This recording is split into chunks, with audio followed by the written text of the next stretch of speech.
3. Okay. The other one will be 6. Okay. 2, 3, 4, 5, 6. I think 6 is the one that's already on. Actually. 2, 3, 4, 5. Okay.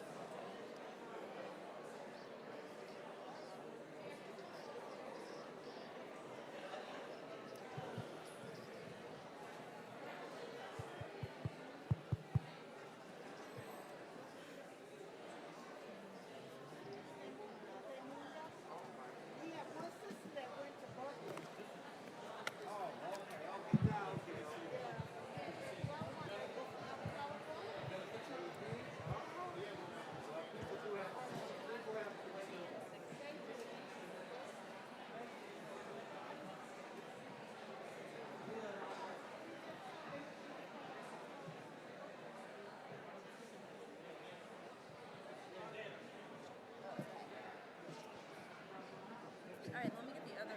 Should I just get the F? I'm going to get the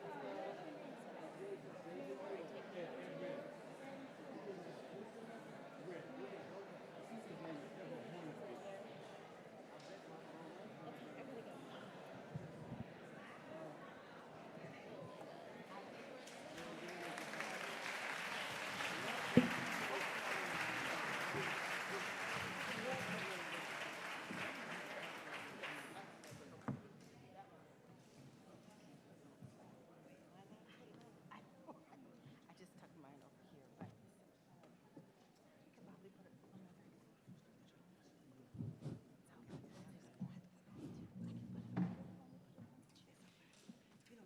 Good evening, all. Can you hear me? Is the microphone working? Some say no, some say yes. That's a little better. Thank you. A little less, please. A little less. Good afternoon, all, and welcome to the second of our 5-part series honoring our friend, bring it down just a little bit, please, gifted constitutional scholar, author, civil rights advocate, and founder of the Charles Hampton Institute, Professor Charles Ogletree. Please give Professor Ogletree a hand.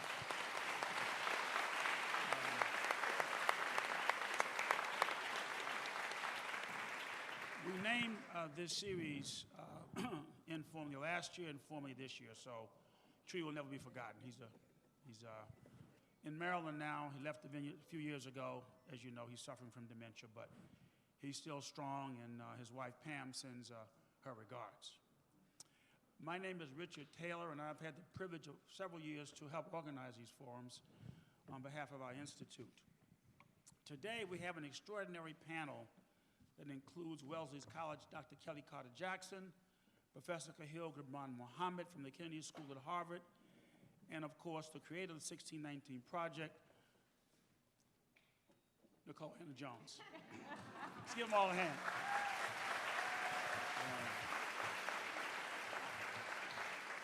All assembled to discuss race and American history. This topic continues to be front and center in all sectors of American political, social, academic, and business sectors, taking on new and in some cases alarming prospects. But before I turn this over to our moderator, Karen Holmes Ward, I'd like to recognize one of our major sponsors. If you look at our program, there are a number of organizations who support us financially so we can have these forums be free. We think everybody should hear this discourse. So I'm going to ask, if you will, to welcome Yasmin Osborne, who's Diversity and Inclusion Director for the Hearst Television Corporation, one of our major sponsors. Osborne.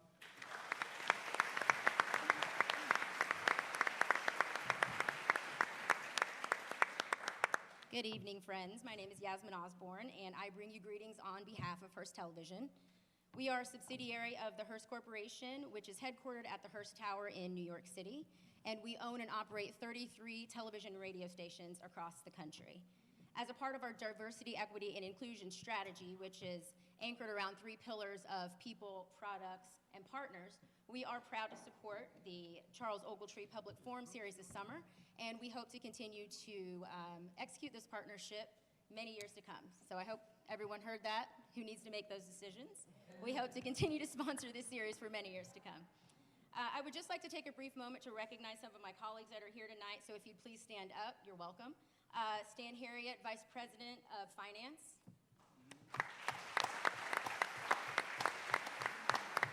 Greg Turner, Director of Engineering. Tammy Johnson, Station Project Manager for WCVB in Boston. And I'm not sure if she's here tonight, but I do want to recognize Anna McGee, who is the Senior Director of Corporate Responsibility Platforms. I don't see her in the room. Okay, thank you. And then, of course, Karen Holmes-Ward, who you will be introduced to in a moment and is leading our discussion tonight. I just want to take a second to publicly thank you for your support of me and our new D&I initiatives at Hearst Television, so thank you. And finally, I have one request for everyone in the room tonight. It's very simple. I just ask that you share our job opportunities, our internships, our fellowships with your network. And we have everything online. It's HearstTelevision.com. You don't have to remember that because we are going to leave you a little token of our appreciation. So when you exit, we'll have a little gift for you here in the box and at this entrance over here. So we hope that you take one. And I just want to say thank you so much for giving me a little bit of your time and have a great evening. Thank you, Yasmin.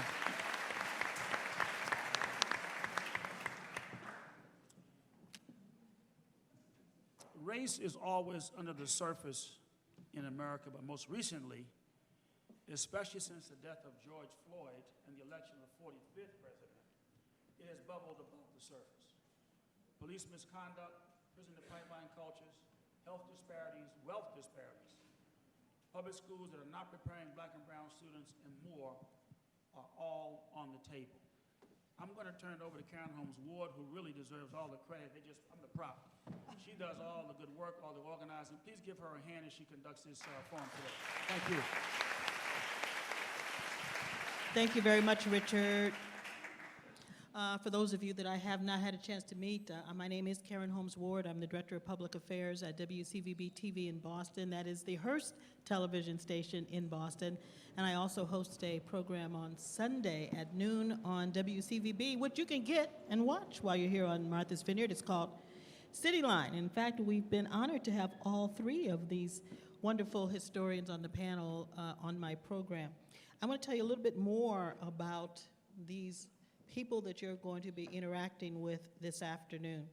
Dr. Kellie Carter-Jackson is the Michael and Denise Kellen 68 Professor in the Department of Africana Studies at Wellesley College.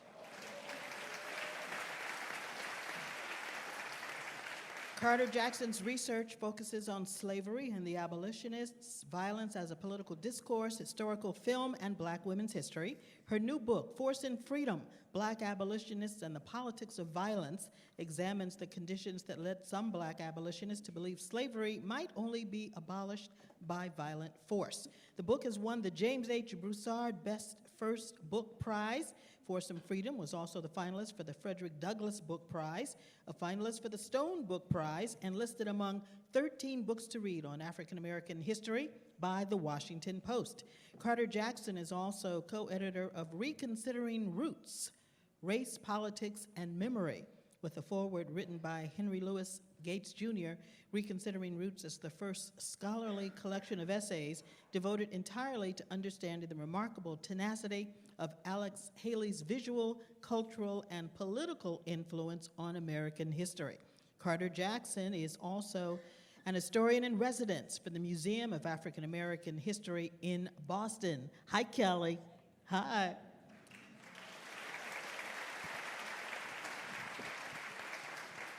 Next, meet Khalil Gibran Muhammad. He is the Ford Foundation Professor of History, Race, and Public Policy at Harvard Kennedy School.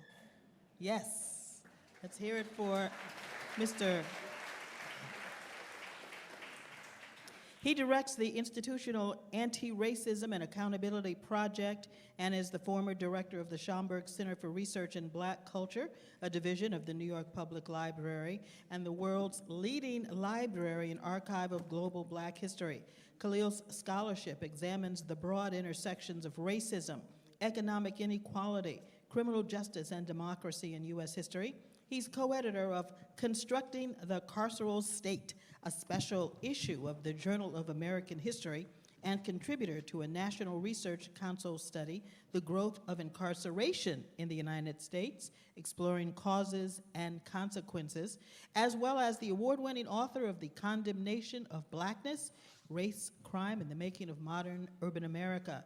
He is currently co-directing a National Academy of Sciences study on reducing racial inequalities in the criminal justice system. And he wrote an article in the New York Times for their 1619 project on the history of sugar plantations and the inequalities that still exist in the sugar industry today. I can't wait to hear more details about that. And next, Nikole Hannah-Jones.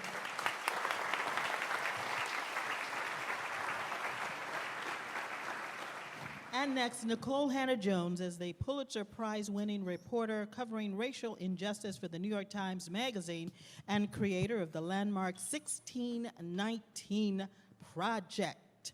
Yes.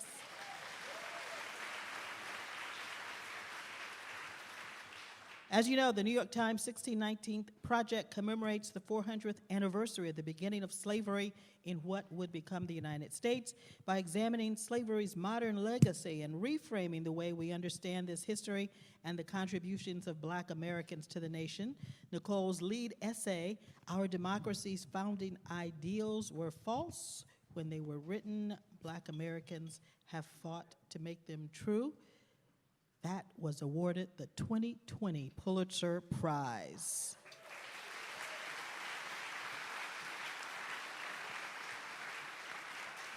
And in 2016, Nikole Hannah-Jones co-founded the Ida B. Wells Society for Investigative Reporting, a training and mentorship organization dedicated to increasing the ranks of investigative reporters of color. And she's also the Knight Chair at Howard University in Washington, D.C.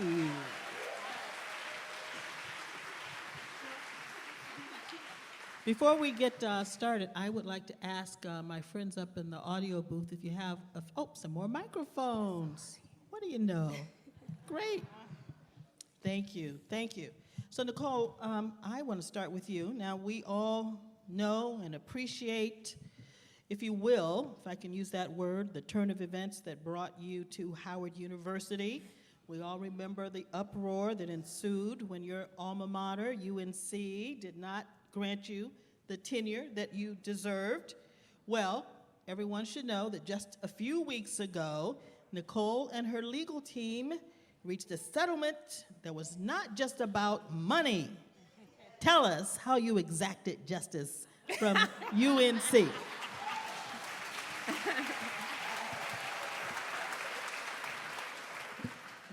Thank you. Thank you for that question. Thank you for everyone who has come out to hear us all talk today. I always hate when people read your bio when you're on stage. It's really humiliating. Very uncomfortable to sit through this. But really appreciate what I know is going to be an amazing conversation with two brilliant scholars whose work I study and I admire. When I was here a year ago, which was the first time I ever came to the Vineyard, it was right after I announced that I had rejected the University of North Carolina's belated tenure offer and was instead going to Howard University, where I'm founding the Center for Journalism and Democracy. And I knew then, the reason, of course, that the university agreed to vote on my tenure was there was a lot of public pressure, but also I was being represented by a fierce legal team led by the NAACP Legal Defense Fund, an organization that I had written about really my entire career, because so many of the rights that we have as Black Americans and really all Americans have come through that organization. But we threatened to sue as well for both racial discrimination and viewpoint discrimination. So since then, it's been a lengthy effort to get a settlement from the university, and the money was never a problem with the settlement. It was the other issues that I wanted the university to address. As I said, when I announced that I was rejecting the university and going to Howard, I was not making any of these decisions about just myself. What can I secure for myself? But that I understood this was an opportunity to make a much larger statement and have a much larger impact. So when we settled with the university, there had been, of course, the Black Student Union on campus, as well as the Carolina Black Caucus, had for years been asking the university to do certain things to address the racial climate on campus, and the university had failed to do them. So as part of the settlement, I was able to get the university to agree to do some of those things that they were asking for, including hiring an additional trauma-informed counselor, paying for the events and programming for the Black Caucus, and most importantly, as you know, as a Black woman in the academy, whether Carolina gave me tenure or not, really would have no impact on the fact that less than 2% of the tenured faculty at the University of North Carolina are Black women, which is mirrored across elite institutions all across the country. So the biggest, I think, victory was forcing the university to agree to pay to train a group of consultants who will work to ensure that the hiring process is both more inclusive, but also actually results in more Black and brown people being hired in faculty positions.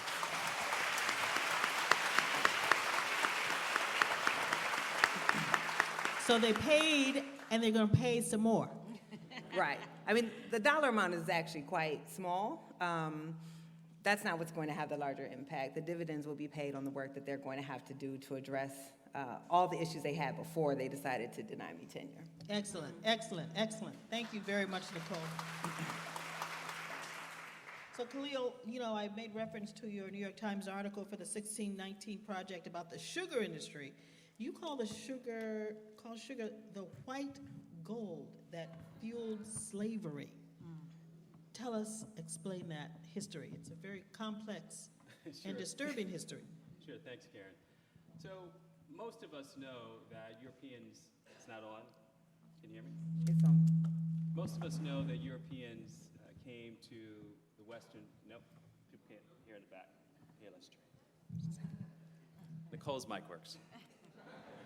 All right, so most of us know that Europeans came to the Western Hemisphere in the 15th century in pursuit of gold, and they left empty-handed, only to return, as Christopher Columbus did, with cane stalks. And since within the broader African diaspora, most Africans went south of the British northern colonies to Central America, to South America, and to the Sugar Islands, from Barbados, Jamaica, Guyana, you name it. And as such, the cash commodity of sugar cultivation is nearly single-handedly responsible for various forms of settler colonialism in the Western Hemisphere and good old-fashioned slave economies that essentially leveraged the wealth of the Industrial Revolution. You can't actually understand the transatlantic slave trade without understanding the transition of sugar as a luxury crop that had essentially been part of the European economy around 1000 AD.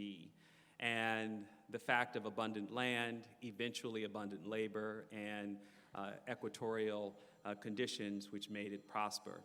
That's the basic story.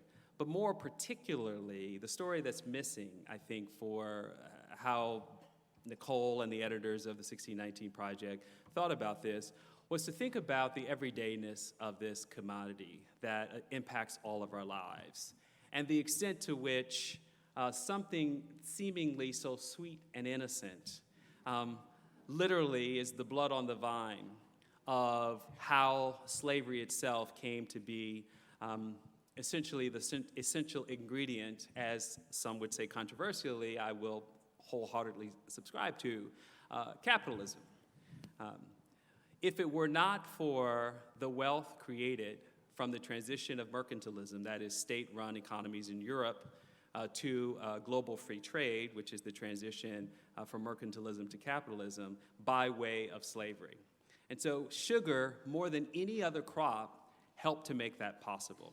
And as such, as I argue in the essay, we can't actually understand the premature death, the toll of the work of cultivating sugar, which was one of the most arduous commodities to grow. It wasn't just the cane stalk is unwieldy and heavy, it's that the juice spoils in a couple of days, and very industrial process of grinding the juice to turn it into granulated sugar. So as I say, we essentially lost in the plantations We lost in the fields, and we lost at the table, because as a consequence of the way that sugar became a cheap calorie substitute for nutrition, first for the enslaved, second for the industrial classes, and then eventually for Black people living in segregated, divested communities, particularly all over the world, but most especially in this conversation in the United States. So all that cheap food that is in the corner store bodegas that substitutes for the nutritious food that we ought to be eating, Black folks have been getting the short end of a cane stalk since about the 15th century.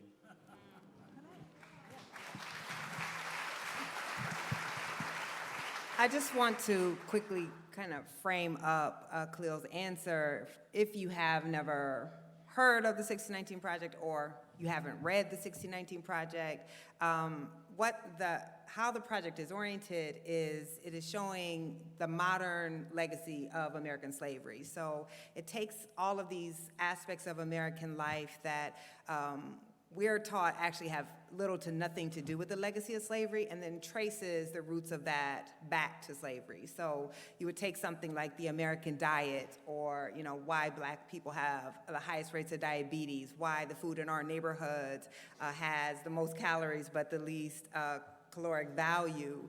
And what his essay is doing is then showing that that leads back to the legacy of slavery, and particularly the processing of sugar, but also that we were willing, and this is something I think we should all think about, is we were willing, the average life of a sugar worker, enslaved sugar worker, could be 7 to 8 years, because that's just how brutal it was. And we were willing to sacrifice human beings for confection. And it's easy to kind of look back now at how could people do that, but who do you think is mining what it takes to build the batteries for our iPhones? Or how many of us don't mind that we get that 2-day Amazon delivery, even though we're not paying attention to how that labor breaks the bodies of the people who are producing that? I mean, I use it too, right? But I think it's the way we orient the project is to make those surprising connections, and so that's what his essay, We Know Everyone Eats Sugar, and it was this commodity that none of us needed, but we were willing to kill people in order to have it, and people who had nothing to do with the institution of slavery, at least they thought they didn't. If you're buying the sugar, then you do, right? If you're consuming the sugar, then you do. So I just think that that's helpful to kind of set the framework of what his essay was. Thank you, thank you, thank you. History and how it relates to what's going on today. And Kellie, I'm going to turn to you. We're living in some strange times, the aftermath of the January 6th insurrection, staged for the Make America Great Again movement that caused. Your area of historical study explores the politics of violence from the abolitionist perspective. Are there any parallels, and what's the difference? Yeah. So I study violence. I am not a violent person, but I love and I am enthused by the topic. And I look at not just the abolitionists, but Black abolitionists in particular. I do that for several reasons. One, because I see Black abolitionists as the first abolitionists. No one needed to tell Black people slavery was wrong. I also look at Black abolitionists because of the logic behind their movement. They said slavery starts in violence. Slavery is sustained by violence. So it only makes sense that slavery will be overthrown by violence. And so I look at these people like, Frederick Douglass and Harriet Tubman, but also lesser and unknown Black abolitionists like Lewis Hayden and William and Eliza Parker and Mariah Stewart and David Walker. And I tell their story of how they used force and sometimes violent force to accelerate the abolition of the institution of slavery. And so I see a lot of through lines in my work. Oftentimes my students will say to me, when they read Force and Freedom, like, oh, your book reminds me of like Malcolm X and Martin Luther King. And I'm like, yes, 100 years earlier, right? Like, these ideas are not necessarily new. What the abolitionists were doing was really setting a blueprint, a template for how we understand movements and movement making. So they use the press, they use personal narrative, they also use prayer and the pistol. Like, they saw all of the tools that were available to them, and they pushed those ideas as much as they possibly could. And so I talk about how these ideas play out. How should oppressed people respond to their oppression? What is the role or responsibility of the state in response to that oppression or in response to that protest? And that if you don't have citizenship, if you don't have the ability to vote, then what tools can you use at your disposal? And they realized that violence was something that always got a response. It always got people activated. And so I tease out also the difference between force and violence. So violence is always forceful, but force is not necessarily violent. And so I look at the different ways in which you can think about force as a boycott, as a strike, as your vote, as a speech. But I also look at the ways in which violence plays out, and violence becomes very effective. I think in this country we have a very romantic relationship with violence that we're not always honest about. And I think we need to tease out what that looks like. When I think about the violence of January 6th, I think about violence that is pushing a very white supremacist, white nationalist agenda. But when I look at black violence is about stopping that kind of violence, not perpetuating it. And there's a real distinction there about how we should think about how black people take up arms versus what white people are doing when they take up arms, and what are the goals and how are the differences so different. Okay, very good. We're trying to connect all the dots here, and Nikole, I want to come back to you. You were talking about the 1619 project, looking back in order to look forward. As you look around at what's happening today, in today's news, today's world, what kinds of thoughts go through your head in terms of the area of study that you are representing? That's a big, wide open question. It's a wide open question. One, I wouldn't even say publicly what thoughts are going through my head. So just to be clear, of the panelists, I'm a journalist, I'm not a historian. I just read a lot of history, and I believe that you cannot do proper journalism that helps us try to understand the society we live in if you don't understand what built it, right? Isn't journalism the first draft of history? Yes, often wrong, but yes, I mean, for sure. And there is, a symbiotic relationship between journalists and historians. Of course, historians often look at journalism when they're trying to go back and do their research, and certainly I read history and we cross over. There's a lot of historians, both of you, who do journalism and write in journalistic organizations. But, we have parallels, but we don't do the same thing. And I think I spent a lot of time talking about that since the 1619 Project came out, because many historians were expecting that I was producing history and would use the same norms of the profession, but I'm doing journalism, which is a different thing. So when I look at what's happening right now, one, I'll just say, I don't ever try to predict the future. I think, one, it's impossible. Two, I don't like to look like I don't know what I'm talking about, and anyone who thinks they can predict the future ultimately, I think, ends up looking foolish. But there's certainly echoes, right? There's certainly one period of time that I'm really studying right now is the period leading up to the Civil War. What was it like politically in that period? How many people actually believed we would go to war?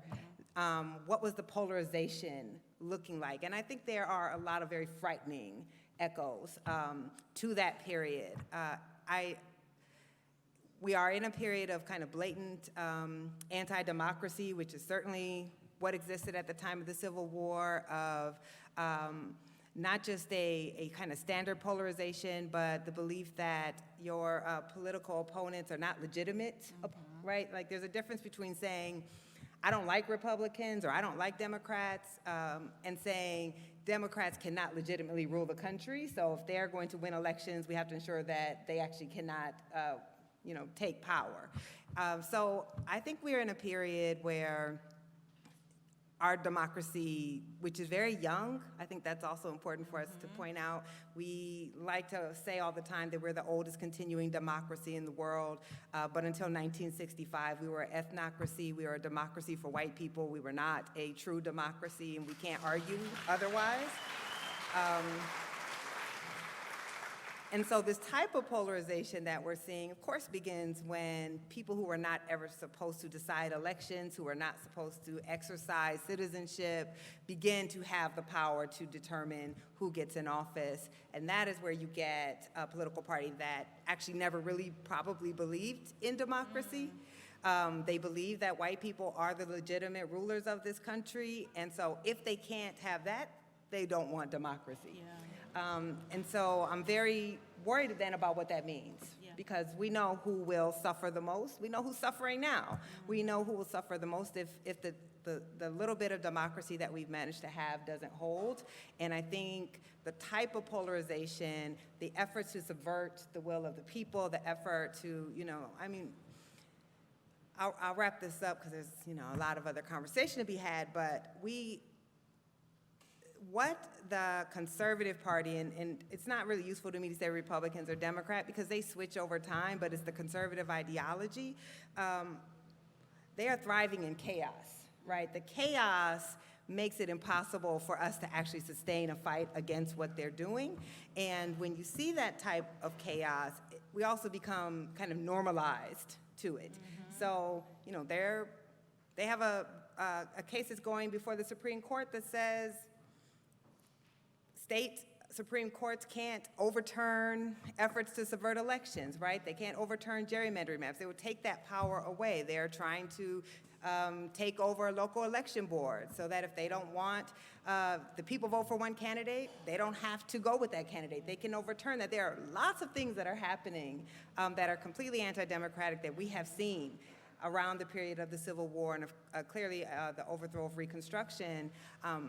And then there's also that same complicity that we saw, complicity of mainstream media, where our political reporting is led by people who actually do believe our institutions will hold, who actually can't fathom that maybe there's folks who don't want democracy because they are part of the political majority and the power majority in this country.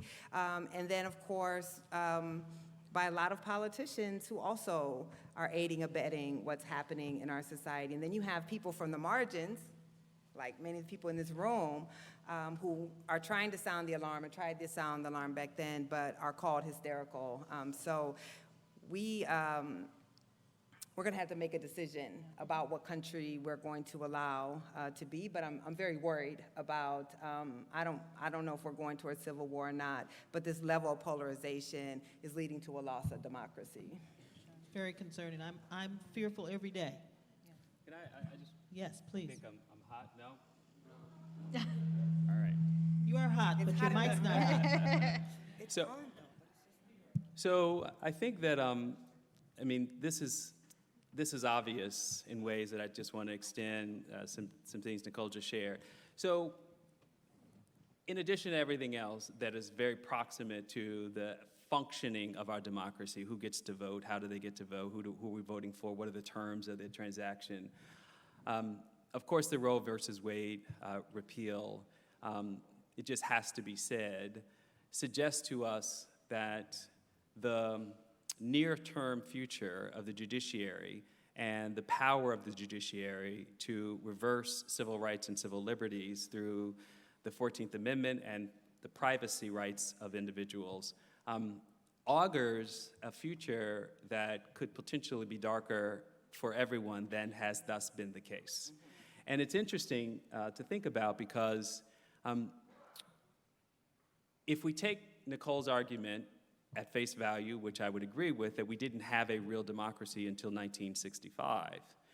The effort to reverse that more expansive democracy took place immediately following. When Eric Holder lost the Shelby case in 2013, the lawsuits that undergirded the Roberts Court decision began in Alabama in 1966.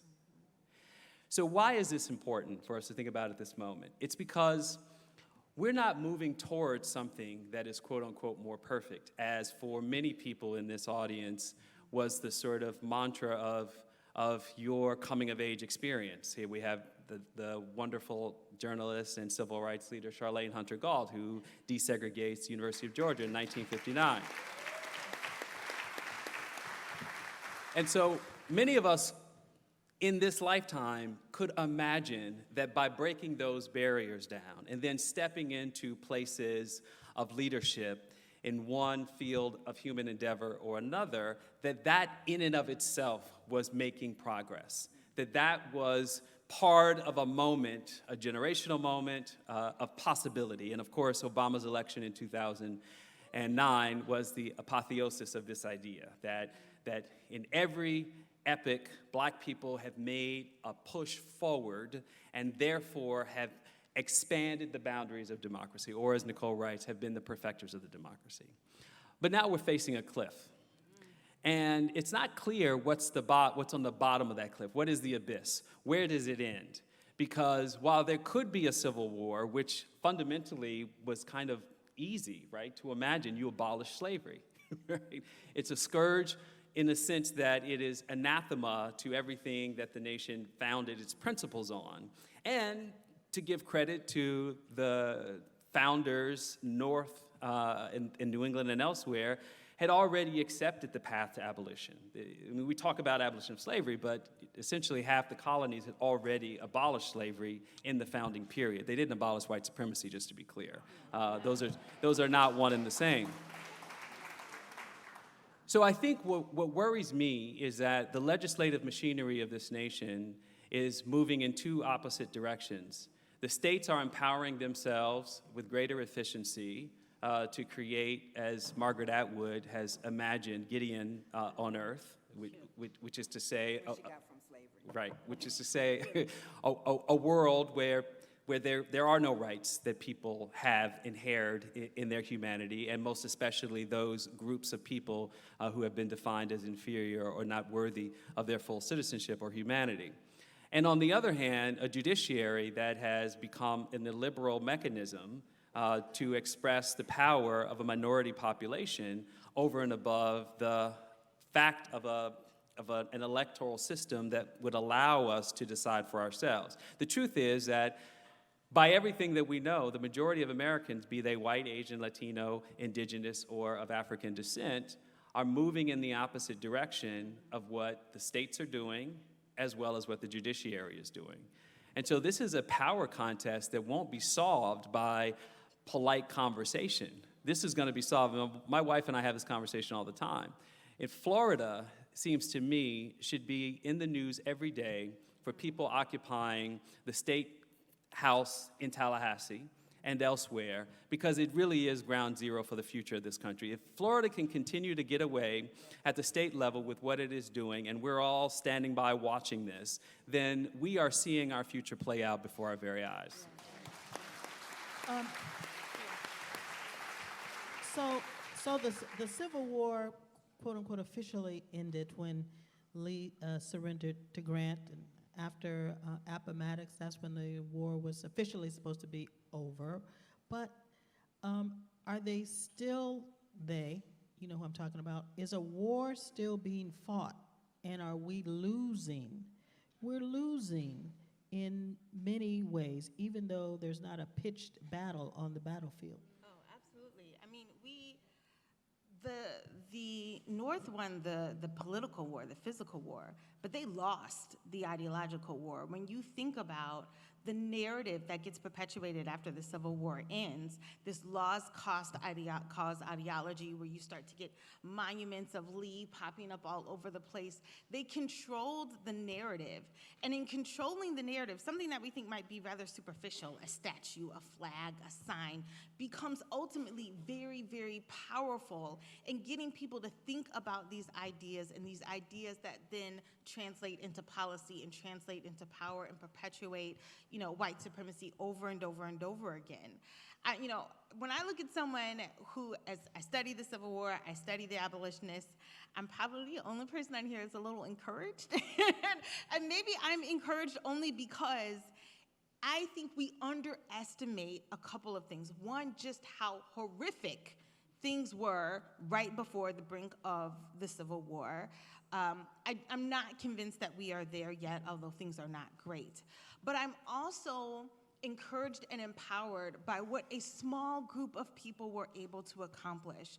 When I look at the abolitionists, they're only 2% of the population. That's it, 2%. In some cases, people estimate 1% of the population. That was the abolitionists. And they managed to overthrow the institution of slavery. You don't necessarily need large numbers to create change. You need bold people, you need courageous people, you need people willing to make sacrifice. And when I look at this generation that we have now, I think we have all of the tools, all of the weapons. When I think about what the abolitionists wish they could have had in our moment, how they could have communicated so much more quicker in the way that we can communicate today, that does encourage me. It does make me think that we can push forward the ideas that we want when we have solidarity amongst us. So I'm encouraged, and I want people to be encouraged because there's work to be done. Make no mistake, there is work to be done, and it will be hard. But I believe that it is possible because I saw something in my own research: fall, die, go away, like slavery, which no one ever thought slavery would end. We take from the abolitionists, or what would you recommend we take from the abolitionists to use today? Oh man, okay, so this is tricky. And this is tricky because in a lot of ways, white supremacy is like COVID in that you think you found the tools to master it, and then it mutates, and then shifts, and then shifts again. Then you think you've got something else, and then it shifts again. We have seen something like slavery go away, but white supremacy is still with us. And we think we found the tools to conquer it in different ways, with laws, with attitudes, with books, and then it shifts again.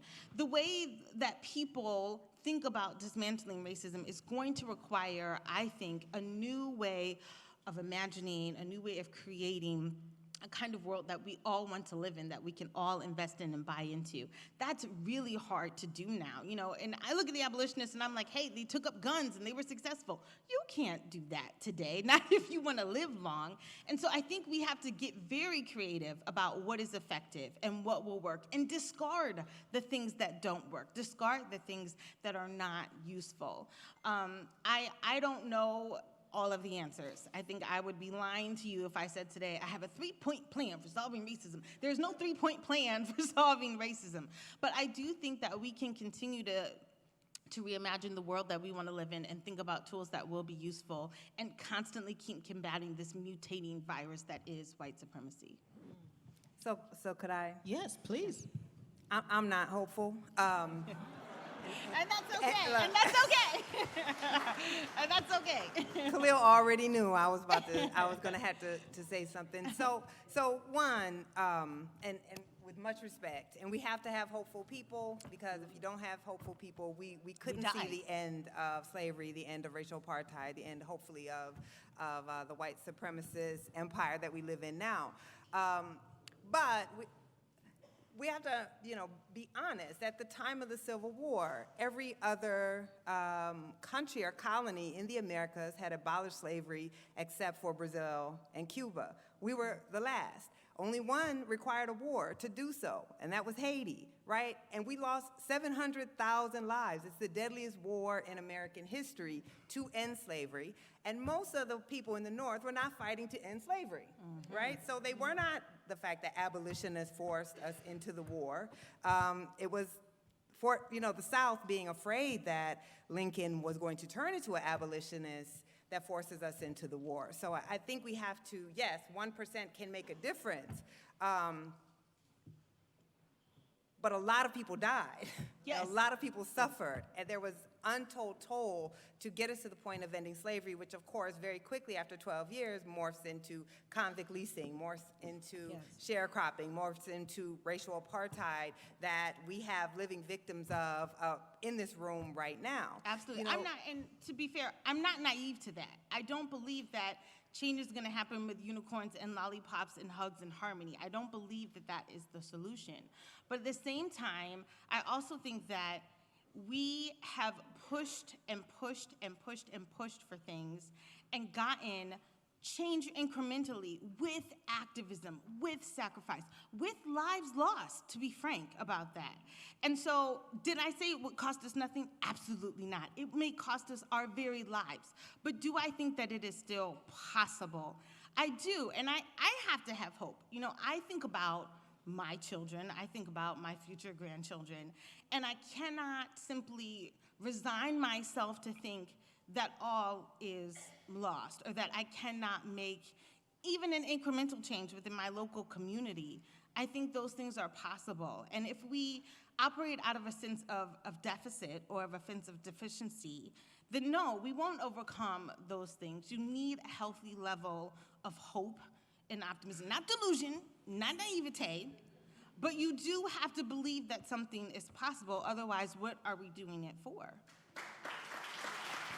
But it's hard. It's hard. It is hard to be encouraged in this moment. It's hard. I'm gonna say one more thing. Then I imagine Khalil will be somewhere in between, just based on what I know about you.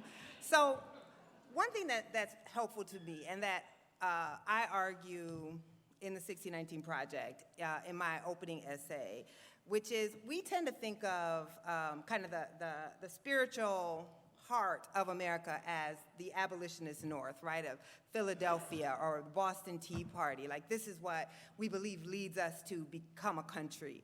But the heart of our country was Virginia, right? Mm-hmm. In truth, it was not Boston, which also, of course, Massachusetts, all 13 colonies at the Revolutionary period, all engaged in slavery.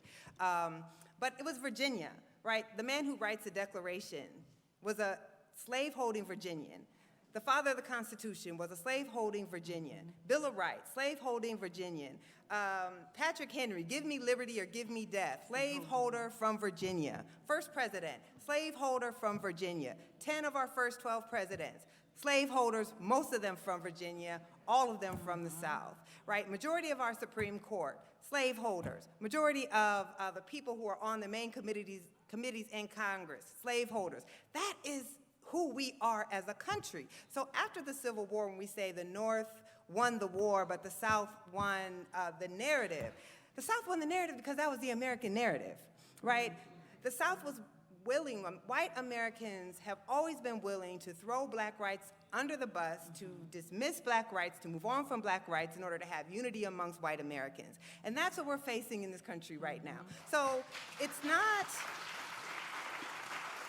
arguing that we shouldn't have hope, though I always argue, you know, hope without action is actually a useless thing, right? We can sit around and hope things will change, or we can be very honest about what we face. And will we ever be able to deconstruct a 400-year system of violent racial apartheid built on chattel slavery and become this free and equal society? No, we will not. And I'm not going to argue that we will. I don't think there's any reason based on history or what we know about this country. And again, the true spiritual heart of our country was a slaveocracy. We were I'm just reading the Slave Power right now, so I have all kinds of new vocabulary to describe what it is, right? But this is who we are. And the reason you see the type of pushback against the 1619 Project, like, I'm a badass woman, but I'm not that damn bad that the work needs to be banned, right, from being taught.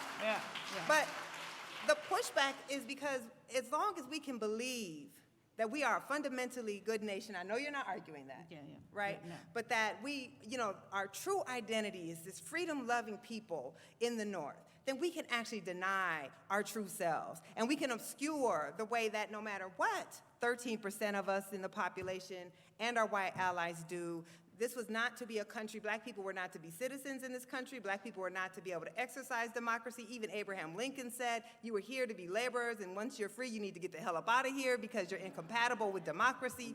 This is what we must face.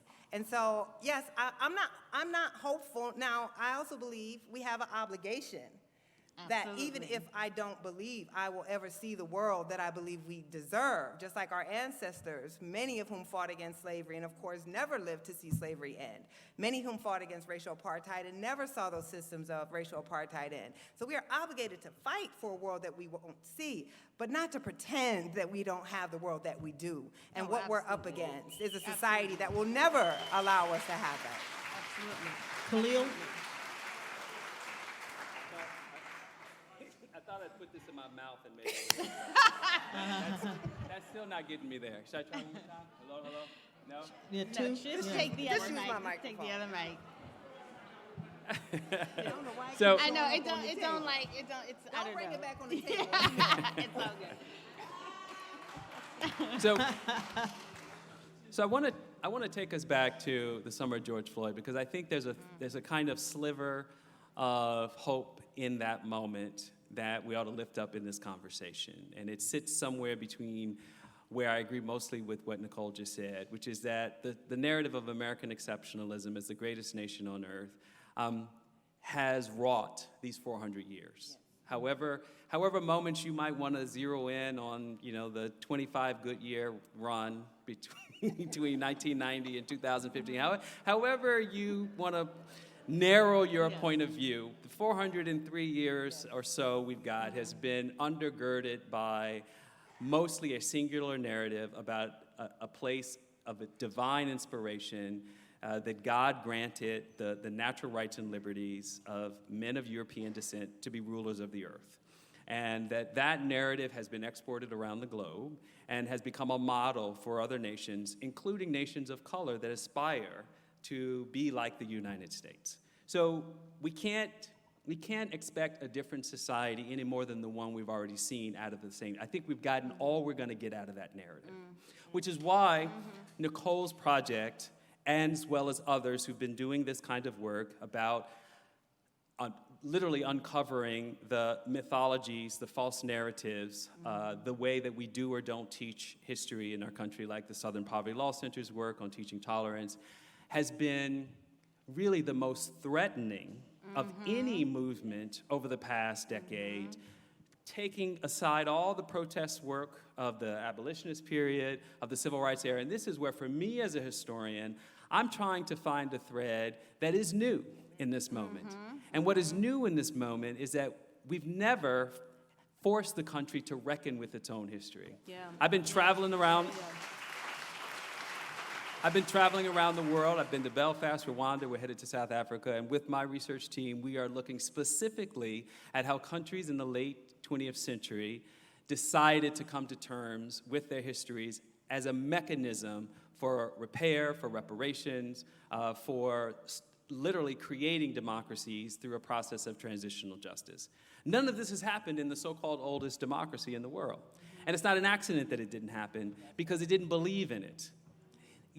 Just one corrective, most white people were disenfranchised, and most especially white women, until well into the 20th century. So this has never been a country that was committed, by dint of the legacy of white men who founded it as elites, to extend democracy and liberty to all, period. End of story. Okay, so 1619 gives us an opportunity as a provocation, which is what it was, to reconsider our origin story. People picked up on that origin story, and in the summer of George Floyd, here is the threat. Here is the new. For all the ways that we might imagine as a nation that all these white people were on the side of the civil rights movement, they weren't. And Charlene can verify this, among others. So here we have 15 to 25 million people, estimated by the New York Times, overwhelmingly white, all white towns that don't even have black folks.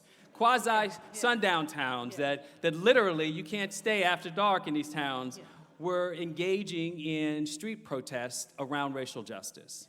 And so when you ask the question, to me, the great unraveling in this moment is precisely the possibility that a generation of particularly young white people might say, oh my God, I can't be part of this any longer. I can no longer accept the lies that have underwritten the deaths of others. Now,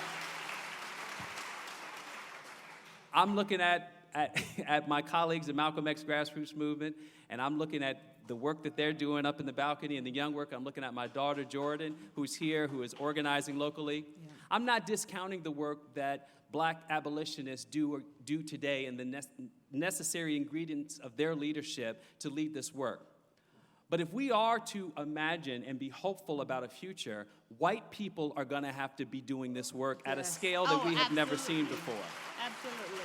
Because for me at this point, I'm sorry, I'm not ready to just lay down for the next 25 years and let these white people run all over me and then hope for the best that my kids won't have the same experience of my great kids. So this is an opportunity for us to learn something. And to me, the most powerful lesson in this moment is that we have to make demands on white people to sacrifice at a scale that they have never had to sacrifice before. And it's not good enough. It's not good enough to have the Representative Viola Davises or the James Reeves. It's just not good enough to have that. And I think when we see the power of new histories, when we see the power of organizing, and we see that the truth actually has the capacity to transform people into movement leaders, that is the work and the hope that I find in this moment, and the work that I think this panel has the opportunity, like so many others of these conversations, for the white folks in these conversations.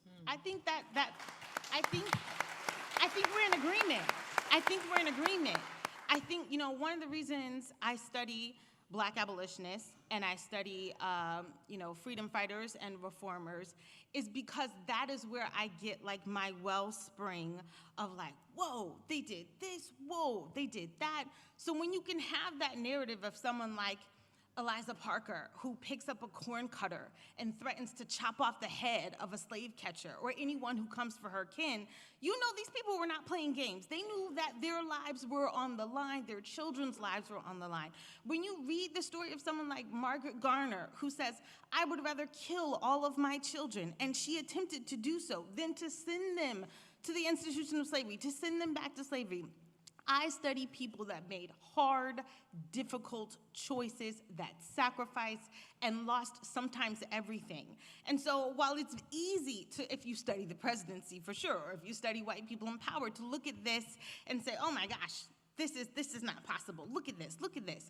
But when you look at someone like Harriet Tubman, like Sojourner Truth, like Mary Ellen Pleasant, like Mariah Stewart, like Ida B. Wells, like Mary Church Terrell, like this long, rich legacy of activists that we have in this country, for me, I am so empowered by that. I'm also empowered not by the people that are maintaining the status quo, but by the very small, select few people that actually don't want things to be the way that they are. So one of my colleagues at Wellesley College, she's a political scientist, Jen Chudy, she studies white people, and she studies white people. She studies white people that vote liberal, they're like, I voted for Obama, yada, yada, yada. And one of the things that she found a year after George Floyd was that white sympathy for African Americans was like at an all-time high. 1 year later, it's like at an all-time low. That only 1 out of 10 white people, post-George Floyd, a year later, 1 out of 10 white people feel some sort of sympathy or belief that discrimination is a problem, that racism is a problem, white supremacy, yada, yada. 1 out of 10. So when they found that, they were like, okay, well, who are the 1 out of 10, right? Who are these people so we can find them?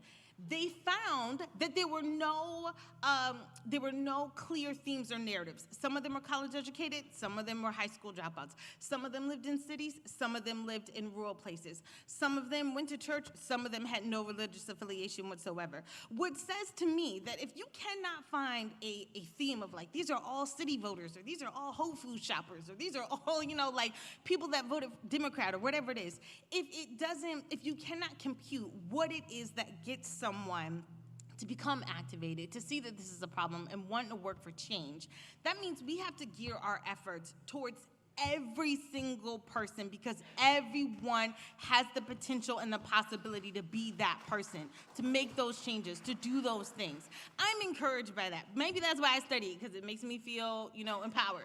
But I do think that there is something very useful about looking at people who have done things before and letting that be a model or roadmap, or as I said before, a blueprint or a template for how we might act today.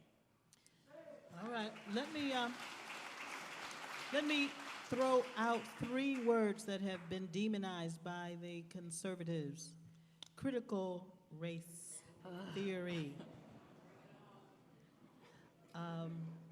The work that all of you do is about teaching, observing, revealing. Nikole, to your point, you know, we have to know where we came from to know where we are in the future. Kellie, Khalil, you've all talked about that.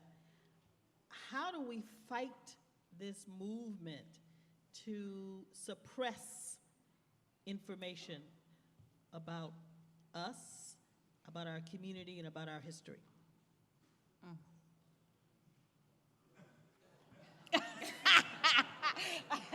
Unfortunately, I'm the one who started the whole anti-critical race theory frenzy. Let's be clear. The anti-critical race theory campaign is a propaganda campaign. We need to call it what it is. Every time we use the language of propaganda, we increase propaganda. So we can calculate exactly when critical race theory became a political talking point. It is after the summer of protests in 2020 with George Floyd. I've spent a lot of time studying the polling around the time of George Floyd, and there's one figure I think that explains everything that came after. At the height of the protests, about 45% of Republicans, self-identifying Republicans, said that racism, that structural racism was a major obstacle to Black advancement. That is an astounding figure for Republicans, right? Republicans are the party, of course, of personal responsibility, the party that tends to believe what Black people suffer is because of Black pathology, it's because of poor decision-making on behalf of individuals. They do not tend to believe that there is a structure, a system in place that leads to this inequality. And 45% of Republicans at the height of the protests were making those types of connections, that there was something larger at play. That had to get a response. Because my work, I guess all of our work, right, but particularly my work as a journalist, my work is in narrative.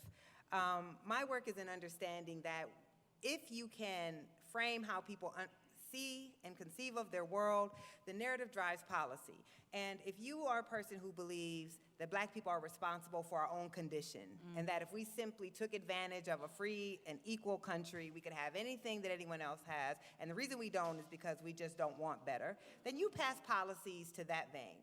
But if you actually believe that perhaps a country that thought for the first 250 years we were here that we were not even human and you can buy and sell us as property, that put us in 100 years of violently enforced racial apartheid, that all of us here are amongst the first generation of Black people in the history of this land who were born with full rights of citizenship. Just 10 years before we were born, it was legal to discriminate against us in every aspect of American life, who we could marry, where we could go to school, if we could use a public park, if we could go to the library, what jobs we could have, what homes we could buy, 10 years before we were born. That perhaps a society like that leads to the unequal outcomes that Black Americans face. And if you believe that there is a system in place, then you pass policies to deal with that system. So the anti-critical race campaign comes because you have large numbers of Americans, even conservatives, who are saying something structural needs to change. Maybe we need policies that are not dealing just with individuals and punishing individuals, but are actually trying to redistribute some of the economic and other political opportunity in this country. So, beginning in December, you start to see that they have tracked this, right? Mentions of critical race theory on Fox News. And by January, it is being mentioned hundreds and hundreds of times on Fox News, January of 2021. And so those numbers that you talk about, right, these huge jumps in Black sympathies for the white sympathies for the Black condition, and then a year later, you have lost almost all of that. That didn't just happen, right? The oldest wedge issue in America is race. You can prime whenever you have seen any type of cross-racial, political, or economic organizing, it is always broken because ultimately white elite know that if you introduce whiteness into the conversation, white people would choose their race over their other interests every time, and that's exactly what happened. So you have folks who are like, oh, we have a racist country. We have a country that's actually created this inequality. And then you have a campaign that says, no, they want to tell you you're racist. They want to tell your child that your child is racist. They want to blame you. They're tearing down all the monuments to your great white people, and they want to replace them. And that worked, right? That political campaign worked. It won in Virginia. You saw it in elections that were happening all across these battleground states. They tapped into the greatest wedge issue in America with critical race theory, and they were extremely organized, right? It doesn't take that many people. I covered public education most of my career before the 1619 Project. If you get 10 people to go to a school board meeting, and they go to that school board meeting consistently, those 10 people would change the policy of that school board. Facts. They're not reflecting the will of the people. The polling on that is also very clear. Most Americans actually don't believe in these anti-history laws. They don't believe in book bans, but they weren't being organized and going to those school board meetings and say, no, actually, don't take these books out. Our kids do need to learn this history. Instead, you had progressives who were like, oh, no one's teaching critical race theory in the first place.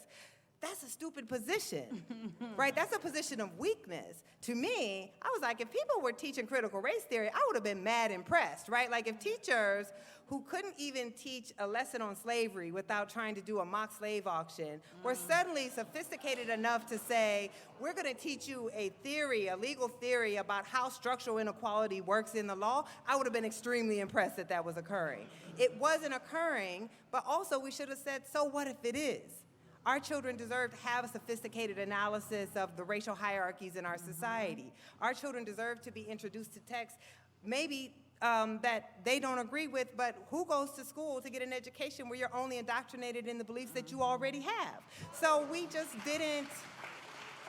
How do we fight it is a minimal amount of organizing against a propaganda campaign. Stop being so afraid. Every time, we are a multiracial party who are taught that every time conservatives bring up race, we have to hide from it, right? That we don't want to get those 10 white Trump supporters who might have voted for a Democrat. So because we're worried about those 10 white Trump supporters, we stop talking about the things that are inherent to the political base. So organize. If 12 people came to the school board meeting and said, don't ban these books, they wouldn't ban the books, right?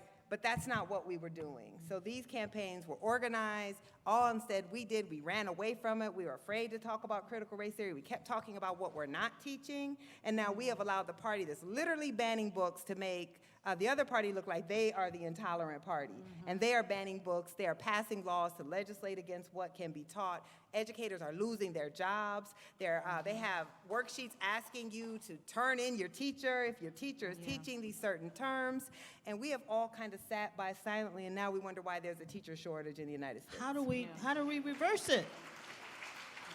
We have Organize. We have to go to the school committee meeting. Yes, we have power. We cede way too much of our power. Now, I don't believe we have power to overturn white supremacy.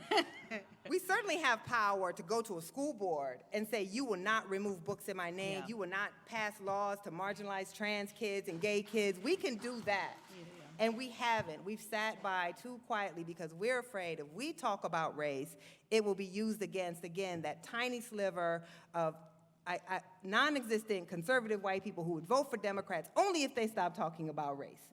That doesn't exist. Instead, why don't you speak to your base and protect the people who vote for you every year and fight back against fascist authorities that are trying to limit what our kids can learn? Because if you limit what we can learn, you limit the people who can challenge the system, right? Last thing, healthy societies don't ban books. Yes. Period. So we have to stop allowing governments who represent a minority of Americans, and I mean a political minority. There's one thing to be a minority that is trying to expand rights. There's another thing to be a minority that is trying to take away people's rights. And we are allowing a political minority that wants to restrict the rights of all Americans to pass all these laws in our name, and we have the power to stop it. Right now, in addition to Nikole Hannah-Jones, who often finds herself on that banned list, is Ibram X. Kendi, Dr. Ibram X. Kendi from the Boston University Center for Anti-Racist Research. I bring it up because Joel Christian Gill is standing over here. He is illustrating Dr. Kendi's new book, Stamped, that'll be out in the spring. Just a little plug. We're talking about echoes from the past. You used that term, that word earlier. Nikole, Khalil, I want to ask you, in terms of your area of study, we talked about moving from slavery to sharecropping to convict leasing. Pull it forward to what you see today happening with the criminal justice system. Not very much positive, and that is that since the summer of George Floyd, when we were having a productive conversation nationally about the problem of police brutality and the killing of unarmed black and brown people and indigenous people in this country, black folks, along with moderate whites, have pushed back against various proposals of criminal justice reform, which include alternatives to dealing with violence or community-based gun violence, which includes various efforts to make sure that just because you're poor, you don't spend time in jail when you haven't been convicted of something called bail reform, have pushed back against prosecutors who have essentially redefined a number of status offenses that should never have been criminalized in the first place, from sex work to casual drug use to petty traffic laws, et cetera, which, as we know, often is the basis not only for debt these days, for people who are saddled with ridiculous fines and fees, which, as we know from Ferguson, was a major revenue item in that budget, and that's just the one place we know well. Or cost people their lives, like Dante Wright, who died not too long after George Floyd was killed in the greater Minneapolis region. So we have essentially been backsliding on criminal justice reform since 2020. I mean, miraculously, I shouldn't say it that way, very surprisingly, in Minneapolis, ground zero for this debate, in, I suppose it was spring of 2022, just earlier this year, a referendum to redefine the police department as the Department of Public Safety, which in some ways might have been more symbolic than substantive, but was ostensibly a first step to saying we're going to start from scratch. We're just going to rebuild, and we're going to decide how do we want to deliver safety in our community that isn't about the blunt force instrument of punishment in this society. And the voters of Minneapolis rejected their own vision by overwhelming numbers in the wake of rising violence in our cities. So this is really, to me, at the heart of this matter. And at the heart of this matter is every single person in this room has been socialized to revert to the mean of believing in a country that doesn't believe in justice. And so all of us are victims of this. And you actually have to work against this tendency, because when the rubber meets the road in making a decision that feels like the unknown, which feels like the great leap of faith into a future that we can't necessarily know how it's going to turn out, most people are stopping short, way short. Yeah. And I don't mean the people outside of Union Chapel, I mean us right here in this room. So it really is, I mean, talking about critical race theory, I ran the Schomburg Center for 5 years. I can tell you the number of conversations that I either participated in, moderated, or curated on that stage, and a good half of those conversations were about some notion of post-racialism or post-blackness, or some idea that fixating on the past is bad for black people, that it's unhealthy, that it creates victims. I mean, Bill Cosby, before Bill Cosby became And unmentionable? Yeah. finding a word for Bill Cosby is as bad as finding one for Trump. But in any case, in his case, he wrote a book in 2006 called From Victims to Victors, and went around the country, all over the country, essentially badgering poor black people, the very poor black people who grew up in the very segregated red line communities that everybody knows something about today, Back then, when Bill Cosby showed up in a town near you, everybody was cheering and clapping because he was calling out black people for their pathologies. Nothing has changed. Yeah. Either the circumstances that produced those disparities are to be understood as a consequence of structural racism, or we really aren't sure we believe in that because we fundamentally want to believe in personal responsibility, and therefore, we really just need black people to do better. And until people in this room come to terms with that discomfort about Eric Adams or anybody else who's running for office promising to reject criminal justice reform and lock up as many black people in the hood, then we ourselves are complicit in this problem. And that's a hard pill to swallow because it's been easy. I was here in 2017 with Andy Young on the Sunday after the Charlottesville riot, when we all woke up to tiki torches and literally an attack of white supremacists on the campus of the University of Virginia. I sat here on this stage the last time for that conversation. And it was early days Trump, right? Even that wasn't scary enough for everybody to think that, well, maybe this is aberrational. We weren't even then yet prepared to accept that racial justice movement born of crazy radical young kids who had somehow left our homes and had been subjected to the crazy ideas of liberal professors on campuses. In the end, if we are to deal with critical race theory, we have to deal with ourselves. And we have to deal with and that's not a substitute for what Nikole said. It's an additive, let me say that.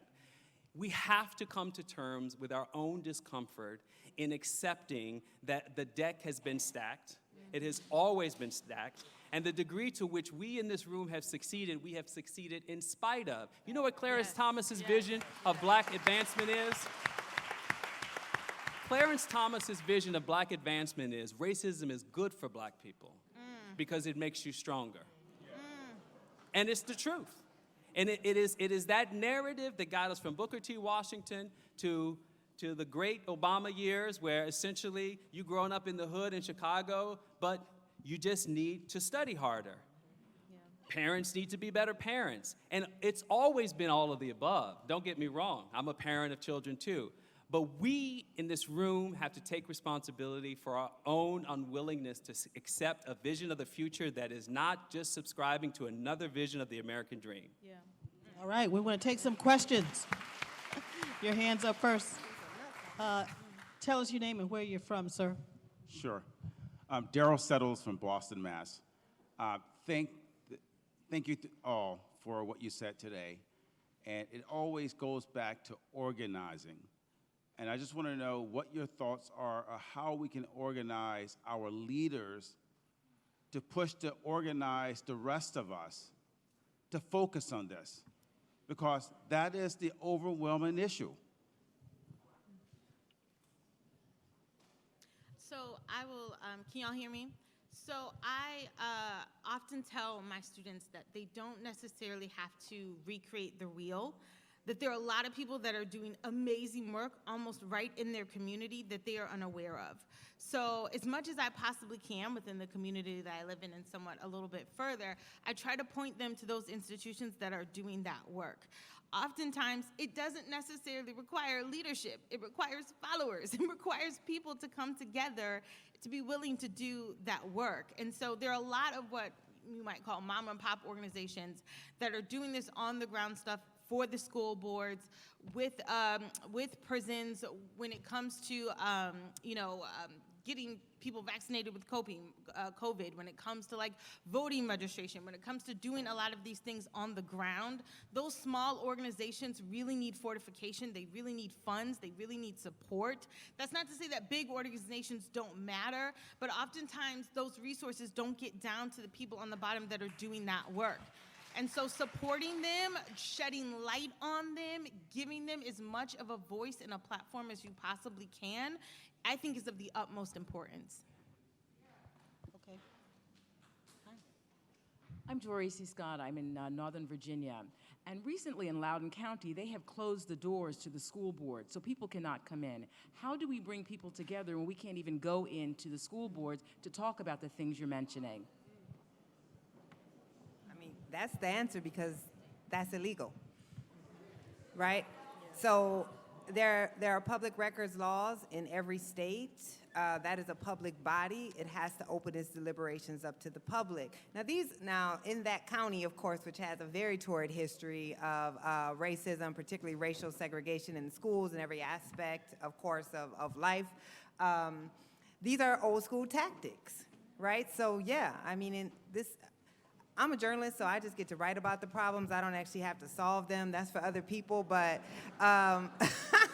I will say, in a case like that, you do have to go through a legal process, right? Because one thing that I have learned as a journalist, for instance, making a public records request, and an organization will deny the request or just ignore the request, that you have to groom your elected officials into how they are supposed to respond. And so if you let them get away, right, with closing a meeting and you don't challenge it legally, they would just keep doing it. They are testing to see what will the community accept from them. So sometimes, yeah, go to the NAACP or go to some other civil rights organization and you have to sue in that way. Or stage your own protests, right? Because we have a right to attend those public meetings where they are making public decisions.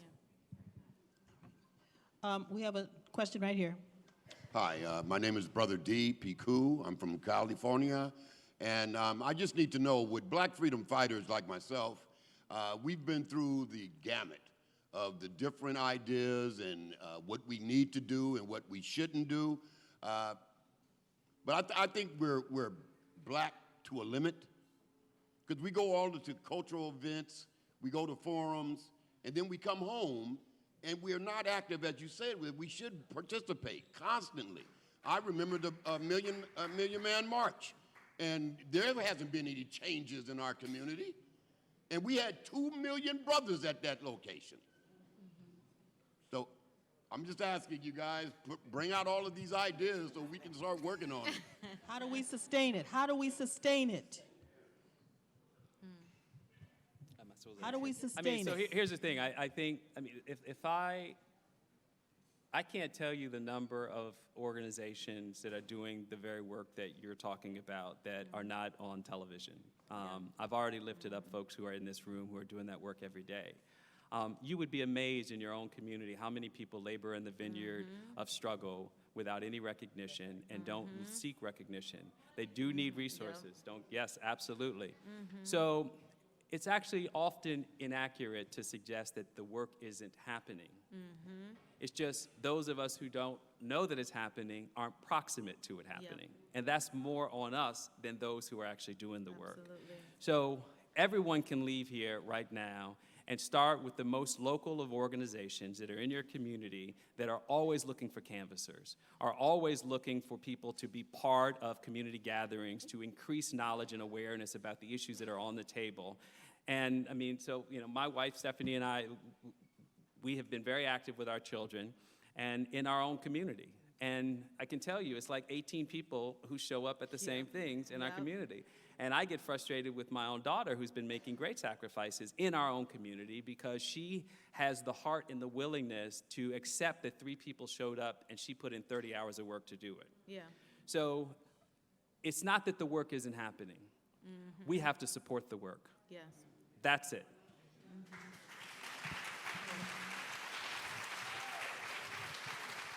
Good evening. My name is Joyce Eldridge Howard. I'm from New Jersey. I used to serve on the Board of Education. I'm now not on the board. However, I keep my eye on everything that they do. One candidate ran for critical race theory, I contacted some people, and every time they have a school board meeting, we are there. We stand up at that podium, and we have a lot to say.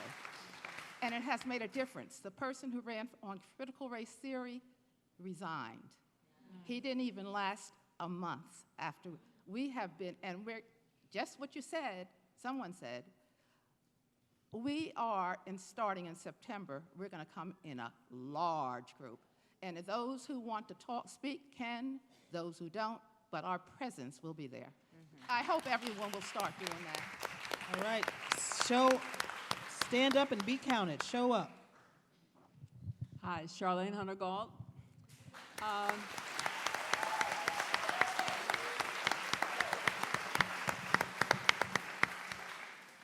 I had a professor, you mentioned University of Georgia, and I never quite understood until now why he used to say, we learn from history that we do not learn from history. That perplexed me for many years until now. But I have questions for all of you, but I'm going to direct mine to my good, dear friend, I hope, Nikole Hannah-Jones. You know, journalism is changing too, present company accepted. But how do you see our profession today contributing to what you're discussing? Because I spoke to a very well-educated woman the other day, and I said, did you see such and such on television? She says, I don't watch television anymore. And I find very well-educated people are just frustrated, even with our New York Times, my former employer and your current one. What is journalism? What's happening with journalism? It's not doing what you're talking about, I don't think. Now, I could be wrong, so tell me if I am. I'll forgive you if that's the case. Oh, God. I mean, I share the frustration. I am a frequent critic of the media, including my own organization. One of the reasons when I decided to go to Howard to found the Center for Journalism and Democracy is because I feel our profession is not rising to the urgency of the moment, that they don't know the history, they don't understand their own bias, right? I don't believe in objectivity. Objectivity is not possible. As you know, the only thing that we don't have opinions on are things we don't know that much about. And as soon as we know a little bit about them, we have an opinion about them. So to me, the fact that they believe that they are objective means they cannot properly critique the failings of their own coverage. It means they cannot understand, again, that this idea of balance, when we have very unbalanced political parties, this idea that we have to repeat disinformation to fight disinformation. All of these are issues that I think our profession is grappling very poorly with. So what I can do is serve as a critic of the media to try to call out the incidents where I think we fail, but also to train generations of journalists in the Black tradition, right, the Black press tradition, which could not ever view this country through rose-tinted glasses, which had to understand that democracy is not promised, which had to have an understanding of history and how we got here, and never pretended to be unbiased, right? I believe racism is wrong. I believe segregation is wrong. I believe that we should have democracy. I'm not pretending otherwise. But what I am doing is saying I have to have objectivity of method. Am I fair? Is my reporting accurate? These are the tools that we have to have. So I'm one thing that I've learned, and I'm sure that you know this because I have studied your career, right, is people can be very, very smart.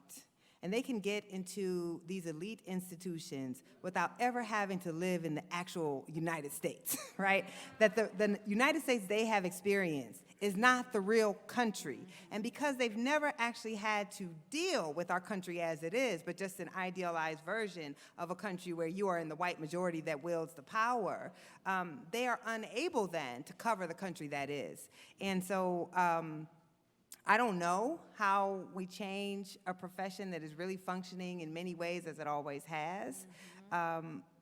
But all I can try to do is try to help train other journalists who will come into the field and hopefully push back against those narratives and try to save our democracy, because I don't know that we will have democracy 5 years from now. I don't. I'm not predicting the future. I'm just questioning it. All right, we have a question over here. I'm Dee, and I'm from Connecticut, and I want to know your book, Born on the Water. What inspired you to write this at a level for our early elementary students? And also I want to add, if anyone wants to do anything that's small, order these for your students so they'll know that they had a homeland and came from. Thank you. Thank you. I don't get a chance to talk about the children's book a lot, but the children's book published at the same time as the adult book. And the inspiration for the book was, my own experience of being a Black child who didn't believe we had a lineage or a history. I start the book with the assignment that I got as a child, with the assignment that my daughter got when she was a little bit younger, that many of us have, where the teacher, we're told we are a country of immigrants.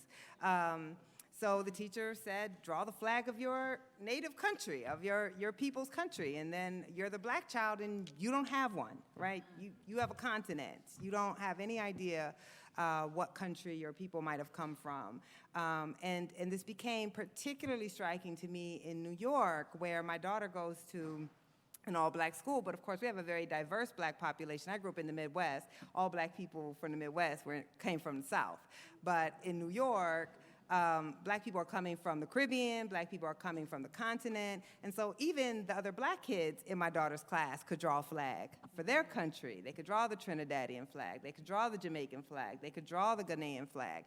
And here's my child, again, all these years later with no flag. So this was an attempt to give Black American descendants of slavery their own origin story, and to say that we too have a country and a lineage that we can be proud of, that I as a child, always remember this kind of deep sense of shame that we came from slavery, because the way we were taught this history was we just let white people enslave us, and then we waited for white people to free us, and that was our story. And nothing about our cultures before we were brought over in the transatlantic slave trade, nothing about our resistance, nothing about our impact on the society at all. And so I wanted not to have to wait for children to become adults and maybe read the 1619 Project or all of the hundreds of texts that the 1619 Project is based upon, but if we could give our children that origin story from a young age, maybe they wouldn't have to feel a lot of the pain and loss that I did growing up. Thank you. I'm sorry, I just got a quick addendum, And there's a cautionary note in this moment. So everything Nikole said about this book is wonderful. But the Schomburg Center is full of books like this that were published 100 years ago. Yeah. And so there has to be some mechanism beyond just us reading books to our children. Yes. We've got to push forward to make sure those books show up in the classrooms and that they're assigned. Like, I just want to come back to that theme, because again, the archive is full of efforts by Black people to tell our stories. And we haven't been as committed to making sure that we are teaching our own kids those stories, and other people's children those stories, and other people's children those stories. Can I just add to that too? One of my former students, Ashley Dennis, is writing a book about Black women in Chicago at the early 20th century who wrote children's books for Black children, history books and fictional books, and created their own shelves, volumes of books for children to consume, and they were doing this a long, long time ago. So Khalil is absolutely right. There's stuff in the pipeline, just so you know, that I know that's coming out written about these histories, and it's so important to know these women existed. This is the last question from the front. We're coming to the back of the room. Hi, thank you. I'm Brigitte Roussan, proud graduate of Howard University in journalism. No longer in that field. My question is about organizations that we now have. So there are the mainline civil rights groups, right? Urban League, NAACP, et cetera, even Children's Defense Fund. And as you've said, there are the newer groups, Malcolm X, grassroots movement, et cetera. What I think we need, and I would love for someone to speak to how we get there, is a new expectation that our resources and our agendas will all include the inner, the individual, the institutional, and the structural, that we're never going to say it's sufficient to provide services or to provide information, that we're always going to be organizing and healing and moving forward. And I just wonder, is there some hope that we can do that? Yes.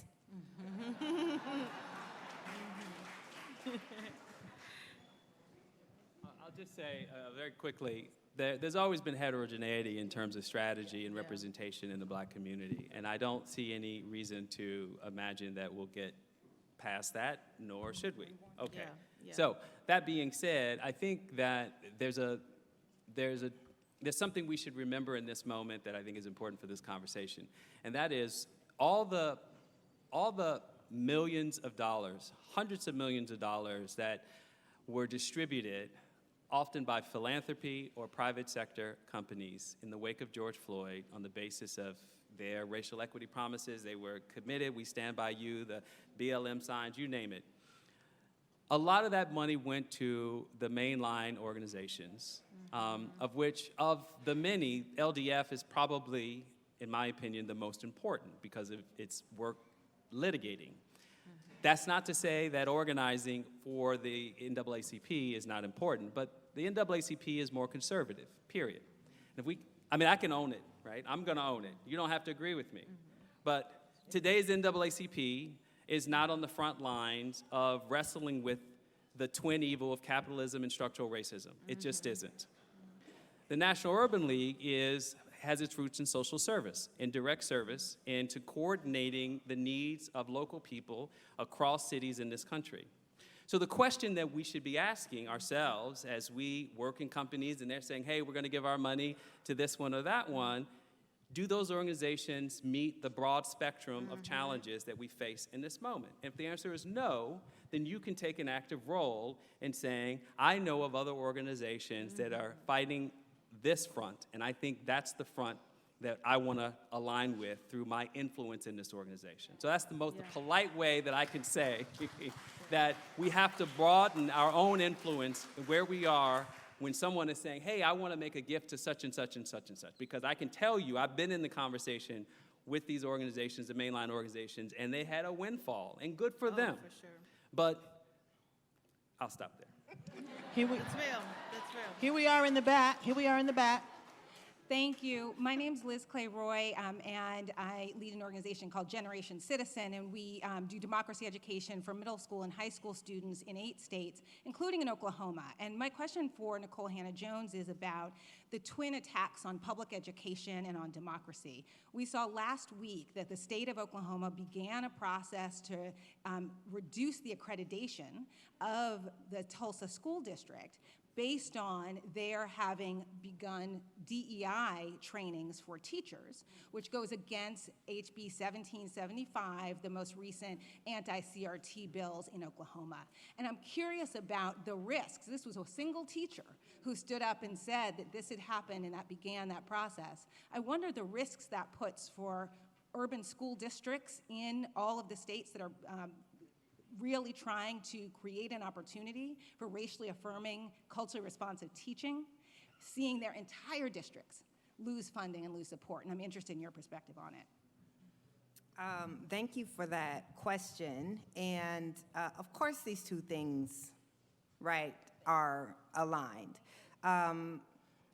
Public education, public schools are the most democratic institution that we have.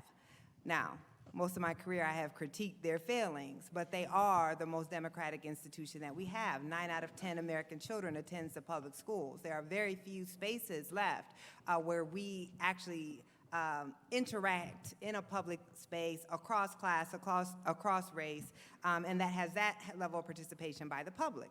And of course, the reason our founders had many egregious flaws, but the belief that you could not have a democratic republic without an informed citizenry, that public schools had to be part of any true democracy, that there is a reason for that. So we can't look at any of these things in isolation. Of course, the anti-CRT campaign is also designed to delegitimize public education, to sow distrust amongst public educators, or what they're calling government schools, and to pave the way for privatization, right? Which is now being backed up by a Supreme Court that is in complete opposition to the majority of Americans, when the Supreme Court has now argued in that case in the Northeast that you can now use public funds for religious schools. This effort are going along with expansion of charters and, of course, expansion of vouchers. So if we can privatize our last kind of huge public good, then we pave the way to lose the rest of our democracy. And so these attacks are happening simultaneously. And the kind of amazing thing which speaks to the clear hypocrisy is the same people who said these educators cannot be trusted to determine what a child should learn, what is appropriate text for a child to learn, what is appropriate histories for a child to learn, are the same educators that were saying we need to arm with guns to protect our children when armed gunmen come in with an AK-47, right? So, or AR-15, I guess it's not an AK-47. That was NWA. Same thing. So that's why we have to fight on all of these fronts. But what I also say, is if we believe in public education, then we have to end school segregation, right? We have to end the rampant inequality that exists in our public schools, because you cannot tell a community who feels that they have been failed in these schools generationally not to seek other options, right? That they should invest in a public education that is not investing in their children. So we have to both confront the inequality in public schools, but also defend public schools at the same time. Thank you.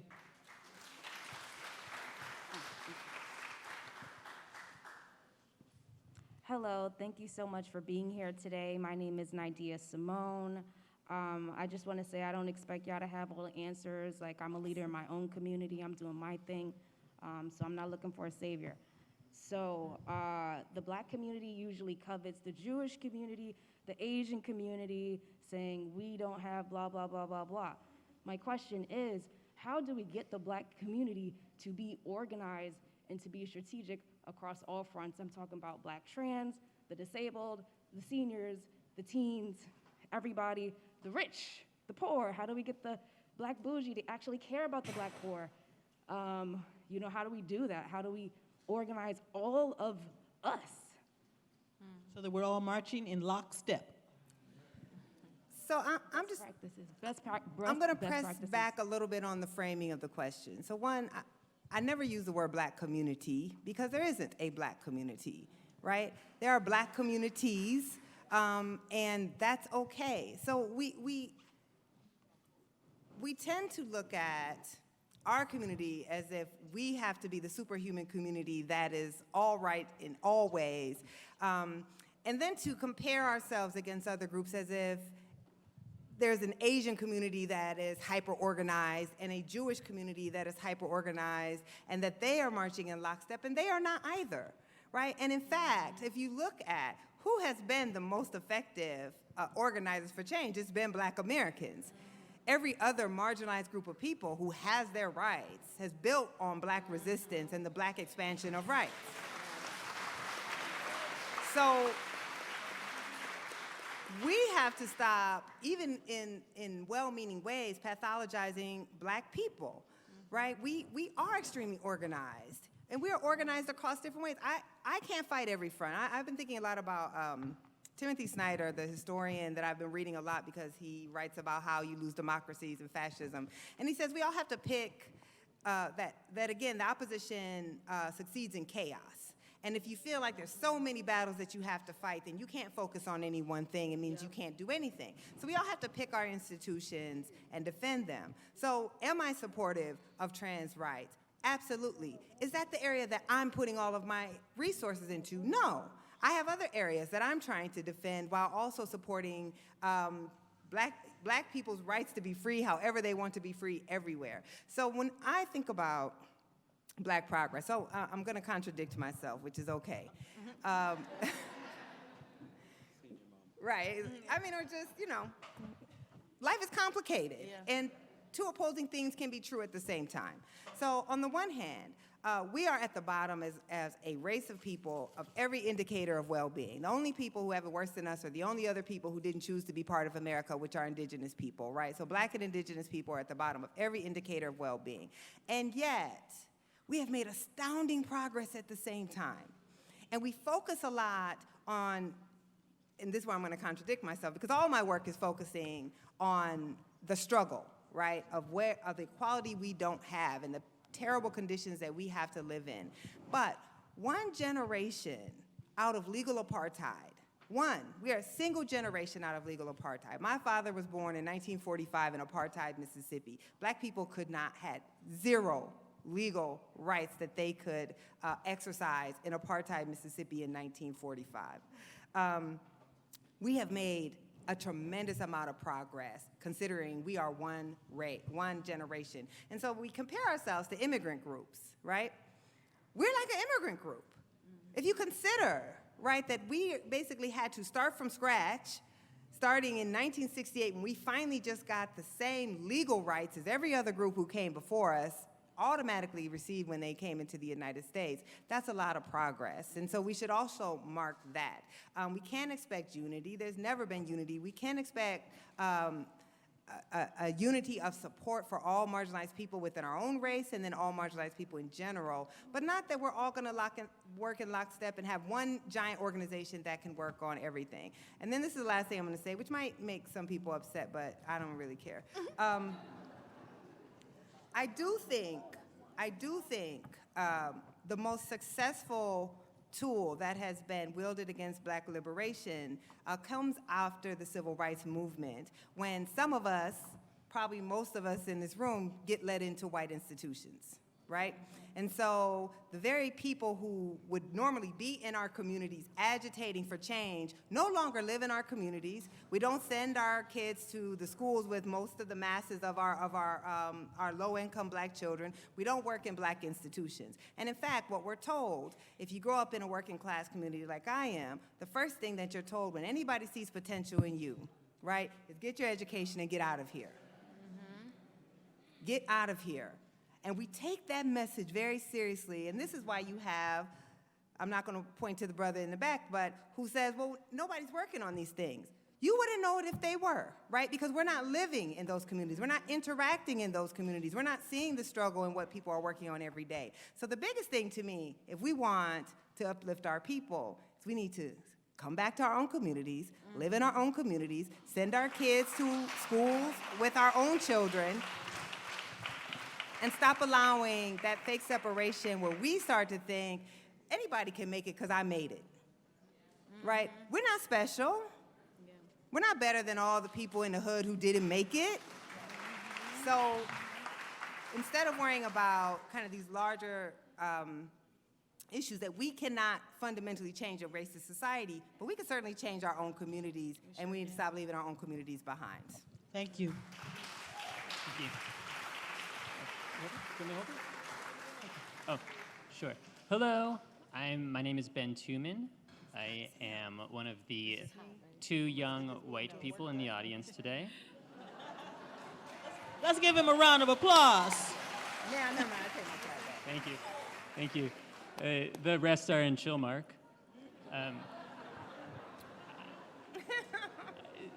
Speaking of, and also thank you all so much for being here, and thank you for your wonderful scholarship and your wisdom. It is really inspiring and truly appreciate it. Also, thank you to Charlene Hunter-Galtz, another shout out here among us mortals. My question is about the racial wealth gap and about economic inequality. You drive around Martha's Vineyard as one, perhaps not representative example, but still didactic.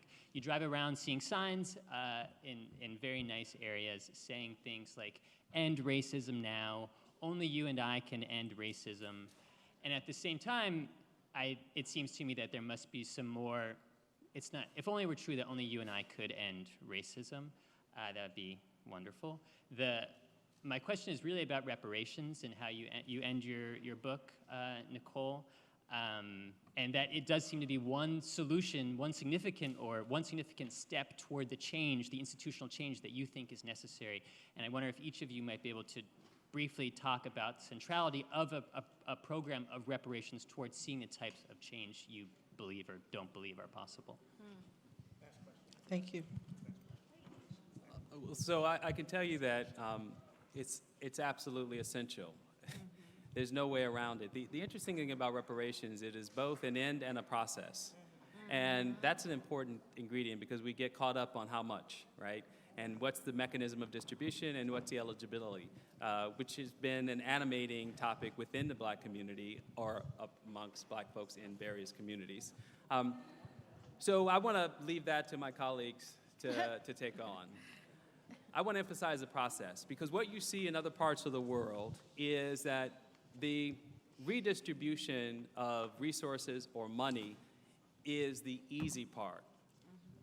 The hard part is admitting wrong, committing to doing no further harm, and ensuring that there are systems in place to be vigilant guardians of those promises. That's the hard work. And again, to bring all this conversation full circle, we see right now that the possibility for admitting harm, which is to get our history right, has unleashed some of the most virulent racist retrenchment this country has ever witnessed. So when you say reparations, again, I'm with you, but it isn't just about eligibility and cash payments and how much the Treasury can pay, which is a lot, according to Sandy Darity, which is about $14 trillion. So I'll leave my part there. I mean, this is complicated, because I think if we're honest with ourselves, we don't want to acknowledge the truth, the harm that slavery and racism and white supremacy has caused. We absolutely do not want forfeiture and the redistribution of wealth. But you can't get those things without it. If you have 4 and I have 2, you're gonna have to give me 1 for both of us to have 3. If you are unwilling to relinquish that, then we're at a standstill. And I think that what we have seen over time is white people are wholeheartedly unwilling to relinquish the resources that they have gained, the resources that they have looted, the resources that they have robbed from Black communities and other communities of color. And in addition to that unwillingness, there's also like a willful ignorance about their complicity, role, and action within that violence, within that theft. And so it's really hard to get people to have consensus around the truth, to believe that what has happened is in fact a wrong, and then work to change those things. I don't know what's harder, the will or the resources. I think resources are there, but at the same time, as Khalil just said, the will to get people to change those things is not there. And it's not there particularly for those who are in power. So I think even poor white people can understand the need to right a wrong. But when you talk about people in power, people that have wealth, that's a hard sell. It's an extremely hard sell. And I'm not talking about philanthropy. I'm not talking about giving away from something that's an easy task. I'm talking about sacrifice. And that has to mean something. That's not just chump change. So I appreciate that being the final question, because the essay on reparations is the final essay in the book for a reason. Basically, my argument is if you read the book from start to finish, you can only come to one conclusion, which is that a great debt is owed. It is a financial debt that our country must atone for what it has done, for the crime against humanity and atrocity of the transatlantic slave trade and the 100 years of violently enforced racial apartheid. And I do believe that there is a certain segment of Americans where they don't care. No matter what facts you give them, they will never support reparations. But I actually think there's a larger segment of Americans who've learned the same shitty history about slavery and racism that we all have, and they don't understand why it's necessary because they haven't been taught a proper history that would help them understand why it's necessary. So I think the most important reframing and resetting, intellectual reset that we have to do around the issue of reparations is understanding slavery was not a racist institution. Slavery was an economic institution.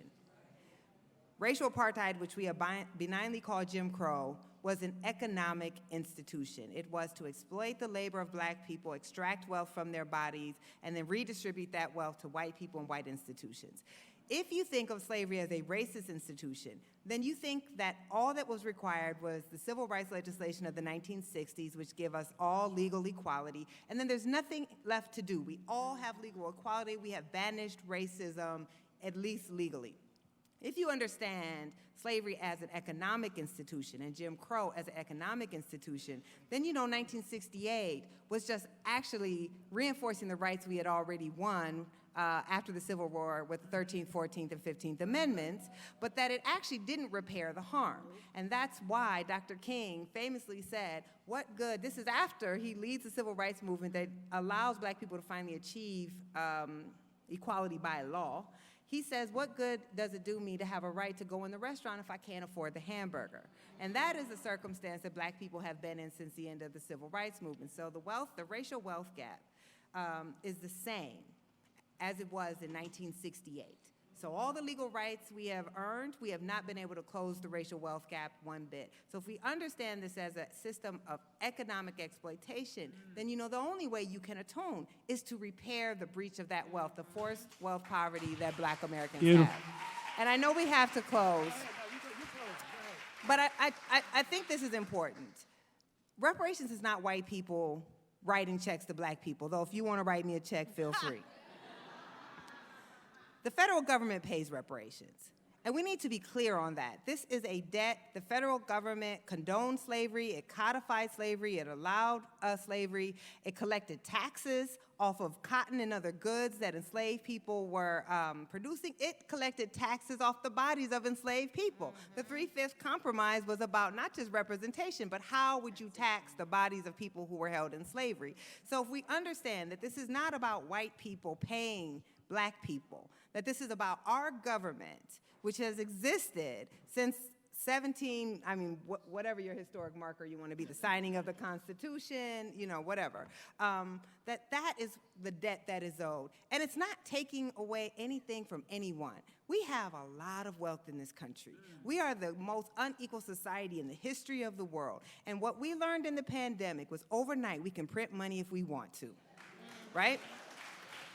When they wanted to pass those multiple trillion dollar relief packages, they didn't worry about where were they going to get the money. They weren't taking money out of white people's pockets and giving it to poor people. They passed a tax, right? Or actually, they didn't even pass a tax. They just printed the money, and they gave the money to the people. So Ukraine, look at Ukraine. War, right? Unlimited amount of money for war, for defense. We have the money to pass a reparations bill. We have the money to repair at least the financial harm, which is the primary obstacle for black Americans. Yes, we face violence from policing. Yes, we face segregation. But most of us are not going to be killed by the police. Nearly all of us have a forced wealth poverty that doesn't allow us to buy into better neighborhoods, no matter our income or our education, doesn't allow us to get our children into better schools, forces our children to take out debt, makes us destitute if we get a single financial catastrophe. So we can fix that, and we can also help all the poor people in our country at the same time. We have to stop pitting these two things against each other. We can pass a reparations bill and also have universal health care, universal child care, universal guaranteed income. We can do all of those things in this country if we choose. It's just that we choose not to. Give this panel a marvelous hand. Hey!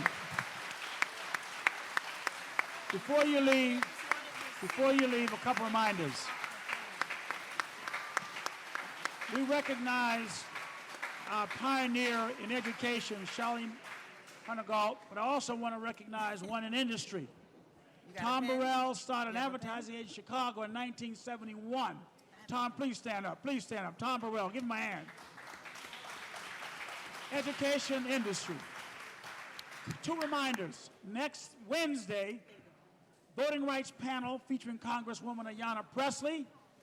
On Thursday, Black Philanthropy with Brother Sellers from South Carolina. And Khalil Gibran Muhammad has a podcast, some of my best friends on Martha's Vineyard, a podcast on race and friendship. Enjoy your weekend on the venue.